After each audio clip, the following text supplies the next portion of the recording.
நீங்க தினமும் அதிக நேரம் உட்கார்ந்து வேலை செய்யறீங்களா? 8 மணி நேரத்துக்கும் அதிகமா நீங்க ஆபீஸ் ஒர்க் போன்ற அதிக நேரம் வேலை செய்யறவங்களா இருந்தா சர்க்கரை நோய், ஹார்ட் அட்டாக், உடல் பருமன் போன்ற ஆபத்தான நோய்களை நீங்களே வரவழைச்சுக்கிறீங்கன்னு அர்த்தம்.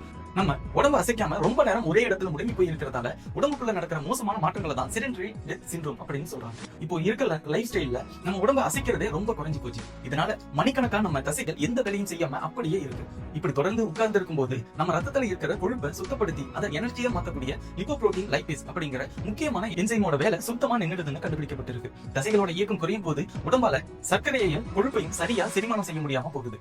கொழுப்பு சரியா கரையாது, பிளட் சுகர் லெவல் சீரா இருக்காது, உடம்புக்குள்ள தேவையில்லாத பிரச்சனைகள் அதிகமாகும். இன்னும் நுணுக்கமா சொல்லணும்னா தசைகள் சுருங்காம இருக்கிறதால உடம்போட சிக்னலிங் சிஸ்டம் மற்றும் மைட்டோகாண்ட்ரியாவோட வேலை எல்லாமே ஸ்லோவாயிடும். இதயத்துக்கும் உடம்புக்கும் நல்லது செய்யற நல்ல மூலப்பொருளோட உற்பத்தியும் குறைஞ்சிடும். போக போக சர்க்கரை நோய் பேஷண்ட் ஆகிறது ஹார்ட் அட்டாக் மாதிரியான பெரிய நோய்களுக்கு காரணமா அமைஞ்சிடுது. ஆனா நல்ல விஷயம் என்னன்னா இதை நம்ம ஈஸியா தடுத்துடலாம். நாள் முழுக்க உடம்ப அப்பப்போ அசைச்சிட்டே இருந்தாலே போதும். இந்த என்சைம்கள் சூப்பரா வேலை செய்யும். மெட்டபாலிசமும் ஹெல்தியா இருக்கும்.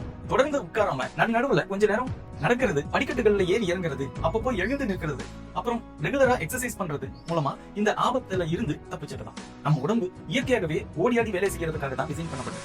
இதனால உடம்ப ஆக்டிவா வச்சுக்கிறது தான் நம்ம உடல் நலனை காப்பாத்துறதுக்கான ஒரே வழி.